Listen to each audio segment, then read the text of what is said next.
Yesu ariko arakora ibitangaza mu isi, ariko arabikora no mu ishengero rya Hope Church. Impumyi zirahumuka, ibifamatu birumva, abatabona barabona, abatavyara baravyara. Nawe urashaka kuronka igitangaza cyawe no munsi? Kwirikirana ikiganiro ivyo Yesu akora mushikirizwa n'ishengero rya Hope Church. Hope Church ikorera mu Caramagahahe, wururutse bisi ku G11 ucuduga ku G12 hafi y'ikibuga kwibarabara bita iry'amabeni, abandi bakahita kumbaho hafi y'uruzi Gikoma.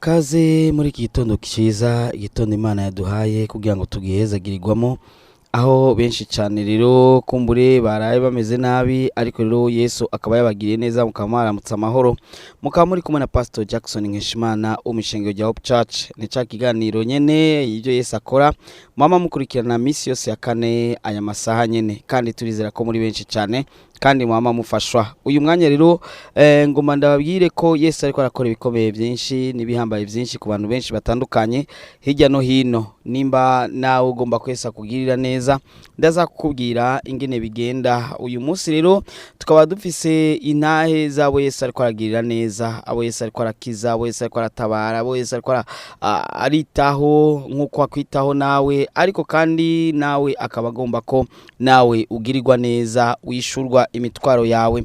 Uku kwezi nukwezi kudasanzwe, nukwezi kw'icenda Imana duhaye, nukwezi ko kugaruza inyenyeri zabibwe. Ari abantu benshi rero bibwe inyenyeri zabo, ugasanga yaribwe umugisha wiwe, ugasanga yarafise umugisha wo kuririmba, yarafise inyenyeri yo kuririmba, yarafise inyenyeri yo kudandaza, ugasanga yarafise inyenyeri canke yindi, mugo ugasanga barayimivye. Rero muri uku kwezi nivyo tuzobandanya twiga. Ego iyi dimanche ni dimanche ya mbere y'ukwezi, turagomba rero ko uku kwezi kose tuzogusengera. Ndagusabe untuzubure kuza mu ishengero rya Hope Church kugira ngo nawe usengerwe, uku kwezi kuze kubere ukwezi kwiza. Imana iko irakora ibikomeye nibihambaye mu ishengero rya Hope Church. Ndaza guha intahe z'ivyo Yesu ariko arakora, ariko abikora hirya no hino, nawe yo kugirira neza, nawe yo gutabara. Reka mukanya rero tubahe umwanya uko mukurikirana zino ntahe, zimwe mu ntahe, si ntahe zose, ni zimwe mu ntahe z'ivyo Yesu ariko arakora. Yesu ariko arakora ibikomeye byinshi cyane mu ishengero rya Hope Church. Dukorera mu Caramagahahe kujya 12. Ego benshi barahazi, rero nawe ndagutumiye kugira ngo uzoze. Reka makanya rero ndabakajyo ko gukurikirana izi ntahe. Yesu ariko arakora ibitangaza mu isi, ariko arabikora no mu ishengero rya Hope Church.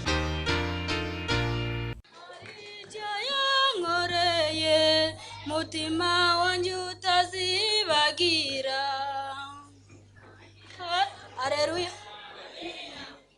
Joro kuri mpagaze ngashima Imana kubitangaza Imana yankoreye. Joro naragwaye itareke 12 z'ukwezi kwa gatanu.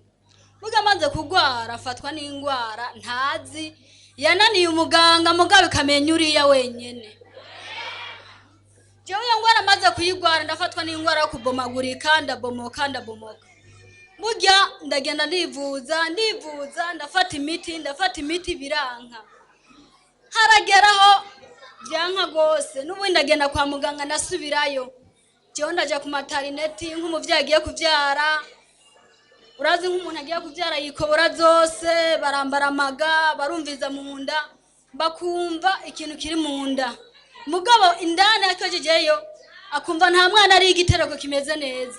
Mugabo jewe wakoze ngaha akacyumva, na jewe ndyamye nkacyumva, ndyamye ngaramye nkacyumva, naryamye urubavu nkacyumva, nasubira aha nkacyumva. Jewe ntacyo mfise no Imana, ariko maze kwivuza haragera abaganga bambwira ati wowe nta maya tuzosubira kukurya, genda. Burya ndakama amaraso kwa gatanu, kwa gatandatu kose, kwa gatandatu sigara nera kujya kwishasha. Ndabwira Imana ati Imana wibuke, nimba hari ikintu kimwe no nagukoreye undokore muri cyo kintu nakoze. Nkabwira Imana ati none gamana, jewe waraba ikintu kimwe gusa, nanje ho ngeze ndarusha, sinsohoka mpagazuko, wamenga ninka kujya kwibombo, aho ndyamye wamenga ni bombo. Abantu bakandemera ati wowe waragiye kuburyo, ati Imana yo mwijuru ntinya, kuko nta wundi muntu notinya mu isi nzima, uriya wenyine asumba abandi bagabo. Imana ihabwa icyubahiro. Ku munsi w'Imana umukozi w'Imana arasenga, Pasteur arasenga amaze gusenga ndavuga ati nanje aha nyene uno munsi niyi tariki niyi saha nyene gutabagwa amen burya arasenze aravuga ngo fataho ubabara ubwo buribwa nari ifise ubwo gwembe gwari musi mukora no mu mugongo sinajya naguma nicaye kunyene burya ndafataho mbabara maze kuhafata ndagumya ndavuga ati mana wewe ubu buribwa ndavuze ati buhagarare aha nyene Imana cihagarika narajyanye iryo tiro sinamenye rizananye numva ndarosa amahoro bukeye mu gatondo umviriza ko burya nabwiye umwana ati nkorogera akabuyi numve ko nokana burya arankorogera akabuyi ndakanwa numva karanshize cyanja mu nzu ndasenga ndabwira Imana ati Mana nkeneye iki kintu kiri mu nda ukibomore hari 2:40 aho nyene nagiye numva gikatagura nk'ugwembe kirakata cyandasohoka nje inyuma y'inzu cyanifatuku aho nyenza numva Imana yakirungitsira bomoye Imana hagicyubahiro gica kizumenga kujya kwimbera zo hejuru ziba zijya mu nzu ndavuga ati Mana uri Imana na wundi mugabo ashoboye ataruriya mugabo Mana nzogukurikira uko ndi kose uko ngana ukomeze nta wundi mugabo ahari asumba abandi bagabo uri gihangange byukuri bigezaho icyo kintu gipomotse nta maraso yigeze apfa cyaje uko nyene kuribwa byace bihagarara aho nyene cyanumva amahoro cyangwa mangenagene nyene mfise intege nko kuko nari ngwaye igihe kirekire nukuri ubu ndashima Imana nukuri ubu ndakomeye two kugenda tujya byukuri nagumye imbere y'Imana Imana ikomeza inkore bitangaza bitagira ukuntu bingana Imana ihabwa icyubahiro Yesu ariko arakora ibitangaza mu isi ariko arabikora no mu ishengero rya Hope Church. Yesu nashimwe Yesu nashimwe kandi Sinashaka gushimira Imana kuvyo yankoreye amumbono kujewe nari umuntu wimbere kwa kameme imwe wanyuma nkeka muzi umuntu umwe wanyuma jewe umugore yambwiye ati tuze gusenga nabwiye ati wege ndusenge wewe je ho senga ndahazi ati kwaje yigura kwera ya mbere ati agashora gaza ku mugoroba ati naye nanze hose gaze ndahazi wenye agacagenda kandika muka muri ibisi ewana ndagoma genda ahantu nambaye ngoma genda yahantu umwarambira ngo burya abana ngo urikoze tukagenda kaza gusenga wewe bana ngo je ngo marigira ahantu sese nza gusenga ngo tugende ngo nguze gusenga n'umunsi wari imwe tekaye je sindimwo wa muntu acaragenda nayifata inzira yiwanze basi inzira gwanze ndiyumvira ati muga rero ati hano numvise ubutumwa bayitire yavuze ati je burya ahantu ngira ngendeyo amafaranga je nari ntwaye ngira afite ikengende hahantu rero ndaza burururu n'umotare yashikanye aho efo kumbaho ndinjira ngaha ninje ngaha bayitire arasikura numva niwe kandi cyavaho ndyohewe uyu munsi ndataha ntashe ubundi munsi wa gatatu nasenza ngaha nyene ndasenga naho nyene mva mpimbawe burya rero kuva n'uwo munsi isa siraseye gusiba kandi kuva mvuye ngaha n'uwo mwanya za nzoga ubu ndayibonye ndiruka Yesu ariko arakora ibitangaza mu isi ariko arabikora no mu ishengero rya Hope Church. Yesu ashimwe Yesu kandi yongera ashimwe imyaka yose je mpagaze ngaha nshima Imana jewe nkiri ruguru nukuvuga nari mfise umwana nari narabyaye umwana yarapfuye apfuye ndabwira Imana none jibi bintu ko bimeze ukungira iki nyene ndavuga jewe ti aha ndagowe ndagwara ndaremba cyane ndagwara ibitero byo mu nda no mu mugongo gushika ku mwanda mukuru sinagenda nta n'ikintu na kimwe nashira mu kanwa inda ikaguma yuzuye jewe kuvyukuri ukuntu Imana yampamagaye tiwe mwananje ndacyagukeneye sinobisigura ngo ndabimare jewe naciye mbwira mti jewe muriko mumpatira mu bapfumu nanje numva abapfumu barandambiye narabagiyemwo umwana wanje ntiyakize ti ubu rero je ntimuze musubire kumbwira ibintu by'abapfumu tahubwo rero ejo mu gitondo ngomba mvyuke ngenda ahantu hose nsanga urushengero rwuguruye mpita ninjira bansengere kandi izi ngwara zose ndazi zizokira. Ukuntu rero Yesu yankijije hinge ndabivuge je nukuri maze kuja gusenga Yesu yarankijije kandi urumva nta nubwo nari nkijijwe jewe naciye nigira inama y'ugukizwa. Ico cyonyine ndagishimira Imana ukuntu noba narabohotse nje gusenga ngaha ngwaye ukuguru bidakunda ko mu kirenge nshingura neza. Umugabo wanje nawe nyene kandi akambira ati burya nanje ndagwaye nkabona ateruye ibitu menga biranga ariko nkamubwira ati je burya ngiye gusengera mu Carama ukaduza umutwaro wiwawe uze kuduza n'uwi wanje. Ndashimira Imana ukuntu naciye nshika muhira agacambwira ati burya saa 4 yageze. Jenza numva bya bintu byari mu mugongo byose biraheze ariko naciye mvuga bwa bundi yashitseyo ntiyazimiye. Ico nacone ndagishimira Imana. Yesu ariko arakora ibitangaza mu isi, ariko arabikora no mu ishengero rya Hope Church. Nizere ko izi ntahe zagufashije, izi si ntahe zose z'ivyo Yesu ariko arakora mu ishengero rya Hope Church. Izi ni zimwe mu ntahe, z'ivyo Yesu ariko arakora. Yesu ariko arakora ibintu vyinshi cyane, ariko arakiza abantu benshi bariko barabohoka, benshi abari bagwaye ingwara zinaziriya bariko barakira, abo ingo zari zarasambutse uziko zirasubirana, ibintu byose biriko birasubira ku rutonde. Ni wewe nyene kumbura utari bwabimenye, ariko kandi benshi bariko bagirirwa neza. Urashobora kuri uravuga ati none jeho bica bigenda gute, nzohamenya gute? Ndashobora guha adresse yaho Yesu ariko arakorera ibitangaza.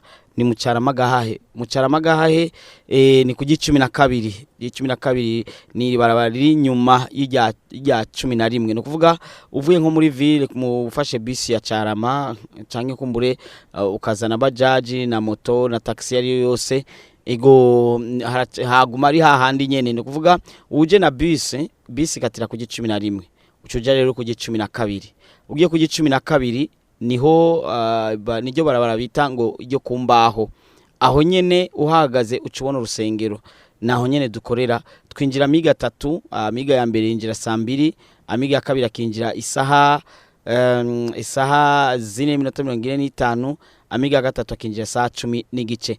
Ndagwaye kaze kugira ngo nawe uzutabarwe. Ari abantu benshi rero bariko baribwa ivyaho mu buryo bw'impemu, nawe ndaguhamagaye kugira ngo utabarwe. Reka ndakubwire abantu benshi hari ikintu bibagira. Satani arafise amayeri akoresha, akakusamaza akibaza kuzobaho imyaka yose, ariko ibuka ko ku mpanda badasiba guhamba, ibuka ko morgue zitabura abantu, zitabura abakiriya. Nico kintu nibaza kitigera kibura abakiriya kubera abantu rero ntibasiba gupfa. Ariko Satani rero afise umugambi mubi, agomba ko bazopfa muri uku kwezi kw'icenda nawe wobamwo. Agomba ko nawe wobamwo kuko aramaze gutegura kumbura bazopfa, aramaze gutegura bazogira accident, aramaze gutegura bazokwibwa, aramaze gutegura bazofungwa, aramaze gutegura bazokugirirwa nabi, abazogira accident canke inabi canke yindi. Abo aramaze kubategura, aziko nawe uri muri liste imwe muri izo. Rero ni vyiza ko kuri dimanche ya mbere tuzotutanguranya ukwezi n'Imana, uzoze kuri uyu wa Mungu, rizo wari wa Mungu wa mbere w'uku kwezi kw'icenda. Dusengere hamwe je nawe, dusenge Yesu agutabare muri ayo miga nyene, ko twama dusengera n'abandi nawe Yesu yokugirira neza akagutabara, agakura muri ico kibazo Satani yateze kugira ngo ukigwemo. Kandi tuzosengera no kugarukanwa inyenyeri yawe. Hari ubuzima wategerezwa kuba warabayimwo, wategerezwa kuba ubamwo. Hari ubuzima wumva umenga bududubiza nibwo bwategerezwa kuba ubuzima bwawe, ariko nturikura bubamwo bivanye n'iki? Bivanye no kunyenyeri yawe yibwe iriko ikoreshwa handi. Ariko turasenga kugira ngo Imana ikugire neza, igutabare, igaruze inyenyeri yawe. Yesu aguhezagire, Yesu akugire neza. Reka mukanya tubakagiye ko gukurikirana akaririmbo karimbwe n'abarimvyi bo mu ishengero rya Hope Church, korali yitwa Hope Choir. Ariko reko ndakwibutse imbere yuko twumviza akaririmbo, ndakwibutse adresse ni mu Carama. Ufashe bus muri ville guhagarikira ahantu bita kuri station Kobiri, ni barabara rya 11, ni kuri station nyene. Ucugera kwibagira ikurikirana barabara rya 12, niho hari shengero riri mu ntango nyene. Uginjiye mu ryo barabara ucubona urusengero rurerure ruri muri clôture na portail ya bleu. naho nyene ego urashaka kujuragira kandi agwi nimero zo mu protocole ni 68 ubusa 9 ubusa 8 ubusa 3 68 09 08 03 68 ubusa 9 ubusa 8 ubusa 3 68 09 08 03 ego ugize akabazo na kamwe ucumuhamagara aca akwitaba kandi ibintu byose bigenda neza. Ndakwibutse ko udakwiye gusamara ku buzima bwawe. Kuri wa Mungu ndagwaye kazi izo bari dimanche ya mbere usengera ukwezi kose bishobotse uzanane n'umuryango dusenge tubasengera ukwezi kose kugira ngo Imana igukingire kuko urazi ko Satani agwanya abana b'Imana kandi Satani yipfuza ibibi kuri wewe no ku muryango wawe ariko turasenga Imana kugira ngo Imana bari gutabara era aba Satani aragwana kuko arazi ko wewe ubayeho umunsi umwe canke 2-3 uburi kurahimbaza Imana. Satani abagomba kukugira nabi kugira ngo upfe ugira ibyago ugira ingorane ariko nawe turagusengera kugira ngo Yesu akugire neza. Ndakubitse ko kwa Mungu amiga ya mbere yinjira saa 2, amiga ya kabiri isaha 4 n'igice, isaha 4:45, amiga ya gatatu isaha 10 n'igice. Reka ndakubwire programme za eglise twama dufise amasengesho kwa kabiri misi yose kwa kabiri igihe cy'isaha 10 gushika isaha 12 ndagwaye kaze isaha imwe ni isaha imwe na Yesu aho nyene kwishengero mu Caramagahe. Twama dufise kandi n'amasengesho ku Karago, amasengesho ku Karago abantu benshi barahishurirwa cyane ego abantu benshi bararongera inyishu gose cyane. Amasengesho ku Karago yamaba kwa gatatu isaha 3 gushika isaha 7 ariko kwa gatatu isaha 3 niyo tuba tugaye byo bavyiza ushitse saa 2 canke saa 2 n'igice ego cyane biraba vyiza cyane isaha 3 tuba tutakira undi muntu kugira ngo tubanze tube imbere y'Imana ego. Kwa gatatu rero saa 3 turagwaye kaze imbere yuko saa 3 igera kugira ngo saa 3 tugare bimeze neza. Kwa kane naho isaha 11 turasubira kandi tukagira amasengesho y'isaha imwe na Yesu isaha 11 zo kumuhingamo gushika isaha 12. Turafise n'andi masengesho yamabwa misi yose mu gatondo guhera kwa mbere gushika kwa gatanu 6 zo mu gitondo gushika isaha 1 zo mu gitondo. Namasengesho nayo nyene abari mu bushobozi namasengesho yitwa zindukana na Yesu. Ndagwaye kaze rero muri iyo programme yose rero Yesu akugire neza ego. Ndakwibutse ko kwa kabiri ari saa 11 gushika saa 12, kwa gatatu ni saa 3 zo mu gitondo gushika isaa 7, kwa kane ni saa 11 zo kumuhingamo gushika saa 12. Kwa Mungu rero tuma dufise amiga atatu. Amiga ya mbere aba isaha 2 zo mu gitondo, amiga ya kabiri akaba isaha 4:45 zo mu gitondo, amiga gira gatatu akaba isaha 10:30 zo muhingamo ego. Kuri uyu muri uku kwezi rero muri uku kwezi turafise igikone cyo guhura n'Imana ego. Ni igikone cyitwa guhura n'Imana twama tukigira wa gatandatu wa mbere w'ukwezi. Ni igikone cy'amakirimo mavuta cyane kandi n'amasengesho yiramvuye amasengesho adasanzwe aho benshi bama bakirira bama barongera inyishu misi yose ya gatandatu ya mbere muri uku kwezi tuzadufise amasengesho itariki 3 z'ukwicumi. Amasengesho azoba itariki 3 z'ukwicumi. Ndagwaye kaze rero kugira ngo nawe Yesu akugirire neza. Kaze rero Yesu akugirire neza kuri zo tariki 3 z'ukwicumi kugira ngo nawe utabarwe.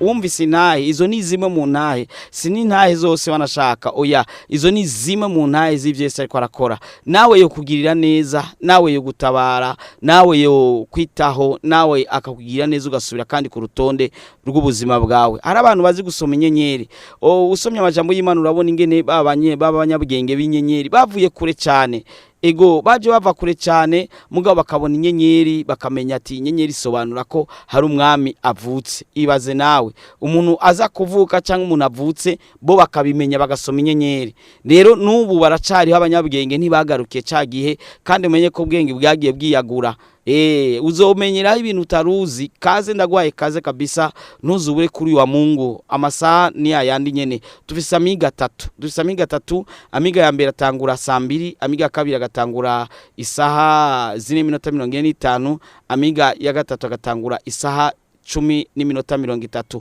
ndagwaye kaze nawe Yesu azakugirire neza nawe uzubuhoke ego inyenyeri yawe wari ufise inyenyeri kumbure kudandaza cyangwa sanga no gutaradandaza urumvamo ko ushobora kudandaza kandi ukunguka ariko ukarondera umutahe bikanka ikindi gihe ukaronka umutahe kunguka bikanka ugasanga ari ibintu biriko bigenda bizibira hari ningo usanga zakorewe ko ugasanga ningo ugasanga gwa urugo rwa bifise inyenyeri yo kubana neza ugasanga umugabo kabisa mukira abasore n'inkumi byari bimeze neza uwo mupapa yarameze neza yakiri umusore yarameze neza yaritonda mugabo ubu heraba yatangiye kumera nabi wa mudamu yatangiye kumera nabi urugo ugasanga gwatangiye guparangana abana kare bari bameze neza none heraba batangiye guparangana heraba ibintu bimwe biri kubigenda biparangana ni inyenyeri yawe yibwe iryo nibanga abantu benshi batazi ariko turiko turasenga Imana inyenyeri z'abenshi ziko ziragaruka benshi bariko baragaruzwa inyenyeri zabo nawe ntusamare nawe Imana yo kugirira neza nabo bariko barashinga intahe s'abantu nkawe gancuti yanje ntibavuga ururimi uvuga nawe ntibameze nkawe bavutse bafise amaraso atukura nkayi wawe rero kandi urazi ko Imana itagira nkunzi nta mpamvu nimwe yokorera bajya nawe ikanga kugukorera yamiriko yakora ibikorwa byinshi cyane bikomeye aho mucara amagahahe abantu benshi barahazi mbere unshatse no kuhamenya nawe ufata moto canke taxi canke bajaji naho uvuga ati njana kwibarabara ry'amabeni canke kuimbaho kuko amabarabara y'amabeni menga nabiri uvuze ati shikana ku 12 ibarabara biti ry'imbaho aho uhashitse uca winjira ucubona ugingiye mu ryo barabara gusa ucubona ishengero rya Hope Church ego cyane mbere n'umumotari umubwiye atingiye kugimbaho aca kubaza ati kuri Hope Church ko abantu benshi baraza benshi cyane baje n'amataxi n'amavoiture yabo abandi bakaza n'amabajaji n'amamoto n'amakinga n'abanyamaguru n'abazana bus abo bose rero barashika kandi n'ahantu heza cyane kuko na bus irashika urumva ufashe bus muri ville ushobora kuba wakure kumure kumusaga canke mu Gatumba canke ahandi kure ufata bisi gusa igushikana muri ville ugushikanye muri ville ufata bisi ya Carama yinjiyemo aho igushikana ikatira kuri station Kobile aho kuri station Kobile ni 11 ugira intambwe nkenya ni parcelle nkazingahe ukabugiye kwibarabara rikurikira biti barabara ry'imbaho ego ni kumba nahantu badandaza imbaho cyane ego mbere ndabona umenga buzara nagwiriye cyane benshi baciye bazana imbaho cyane gaho hafi ego aho rero kuri ryo barabiti y'imbaho aho nyene uginjiyemo gatonya ucubona urusengero rurerure ruri muri clôture portail ni ya bleu ntiturayihinduriye portail nitwahindura irangi portail tuzobabwira ego ariko kandi ucusanga yanditse ko Hope Church ego turagwaye kaze kabisa ku munsi wa Mungu kuri uyu wa Mungu nyene uzoze abantu benshi barisamarako ubuzima burazimvye ego ubwo buzima uri kuraba musubwawe reka tugusengere kandi usengerwa ku buntu ntaco tugutuma nta mahera ntaki usengerwa ku buntu kandi ugataha uko nyene watwaye umugisha wawe ugataha n'inyishu yawe ego kandi benshi baramaze kuhakirira ingwara benshi baramaze kuhaboneraho gutabarwa benshi baramaze kwitabwaho n'Imana mu buryo ubucanka ubundi rero ntiwisamare ko kandi waruronse occasion nziza hari impamvu umvirije radio muri iki gitondo ego muri gitondo hari impamvu umvirije radio arabandi aya masaba ariko arumviza yandi maradio ariko uri kurumviza radio muri iki gitondo sigihamana ni Imana yashotse kukurokora yaramaze gusezeranira kumbure kenshi ko izo kugirira neza canke izo gutabara mu buryo bucanka ubundi canke izo gukiza rero Imana ikuzaniye inzira umuhora nyawo ushobora gucako kugira ngo bikunde ivyo yagusezeraniye bikunde bishoboke ego inyenyeri yawe irashobora kugaruka inyenyeri y'amafaranga ari abantu baremewe kuba batunzi ego ari abantu baremewe kuba badandaza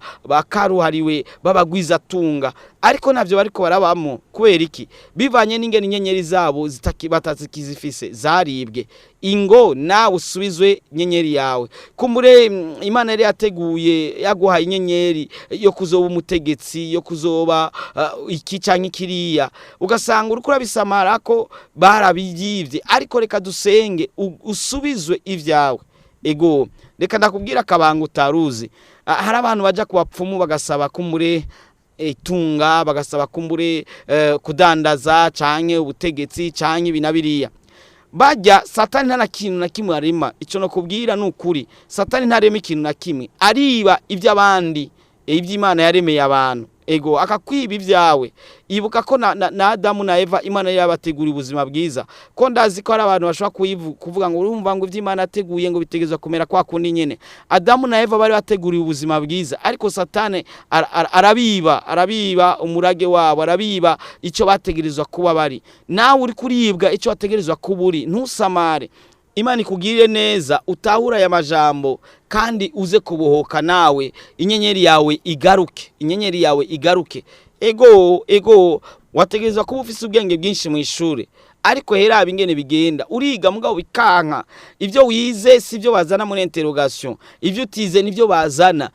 Kumbure ivyo wize ugasanga ntunavyibutse, ugasanga ibintu biko bigenda biba nabi cyane mu buryo bucanka ubundi. Uku kwezi kw'icenda n'ukwezi kwacu ko gusubizwa inyenyeri zibwe. Ego inyenyeri zibwe ziragaruka, birashoboka kuko benshi bari ko barabohoka kandi benshi bari kwashinga intahe. Wumvise zimwe mu ntahe, si ntahe zose wanashaka, ni zimwe mu ntahe z'ibyo Yesu ariko arakora. Ego cyane, nawe urashaka kugirirwa neza, nawe urashaka gutabarwa, nawe urashobora kwibukwa n'Imana, kuko nta buyo wavukanye ku mugongo. Oya, nawe umeze nk'abandi, nawe Yesu kugirira neza. Ntiwisamare ko hari igihe uvuga ngo urumva singira itike mba kure n'iki, sawa, ariko umenye ko wivuza yarutayo.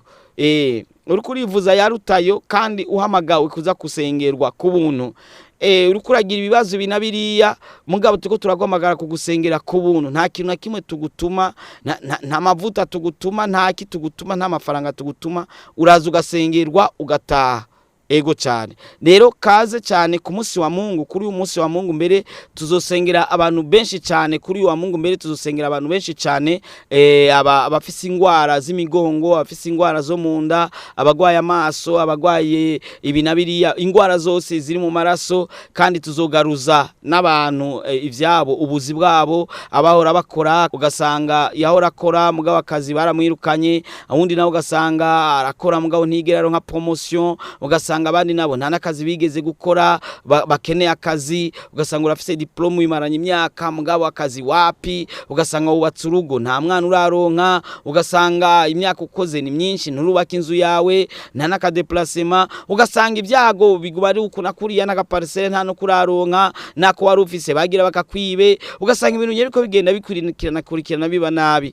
Reka rero muri uyu munsi wa Mungu, kuri uyu munsi wa Mungu tuzobasengera kandi Yesu azobataba abagiye neza. Usubiye kandi nawe wambikwa impeta. Ego kabisa ndabona umuntu asubiye kandi kwambikwa impeta. Ego nawe vyokunda. Ego kandi uze wibuke, uzoshima Imana, uzoyishingira intahe, abatayizi bayimenye kwizoba yagutabaye, kuko benshi beko batabarwa kandi nawe urashobora gutabarwa. Yesu aguhezagire. Ndakwifurije rero kugira igitondo ciza. Uyu munsi uze kukubera umunsi mwiza, umunsi wo guhura n'Imana, umunsi wo kwitabwaho n'Imana, umunsi wo gukurikiranwa n'Imana, umunsi wo kudekeshwa n'Imana. Uyu munsi kabisa na ya dossier bayisinye na bya bindi bari kwararondera bize gukunda. Uravuga amena. Uno munsi yangwara ntihagire na kimwe gikacira, ntihagire na kimwe gikoroga, ntihagire na kamwe kaza kuba kabi. Ndabibutse rero mu gihe ugira ikibazo ntubure kudutelefona, turafise nimero zo mu protocole. Ugomba nko kumubaza iki cyanye kiriya,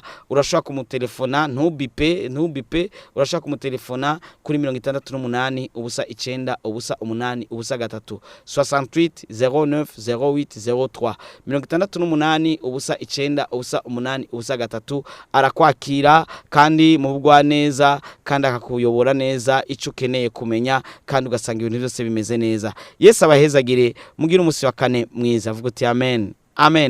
Mwari kumwe na Pastor Jackson Nkeshimana w'umushinga wa Hope Church dukorera mu Carama gahahe. Yesu abahezagire. Yesu ariko arakora ibitangaza mu isi, ariko arabikora no mu ishengero rya Hope Church. Impumyi zirahumuka, ibifamatu birumva, abatabona barabona, abatavyara baravyara. Mweje kumviriza ikiganiro ivyo Yesu akora mushikirizwa n'ishengero rya Hope Church. Hope Church ikorera mu Carama gahahe, wururutse bisi ku 11 ucuduga ku 12 hafi y'ikibuga kwibarabara bita iry'amabeni, abandi bakahita kumbaho hafi y'uruzi Gikoma.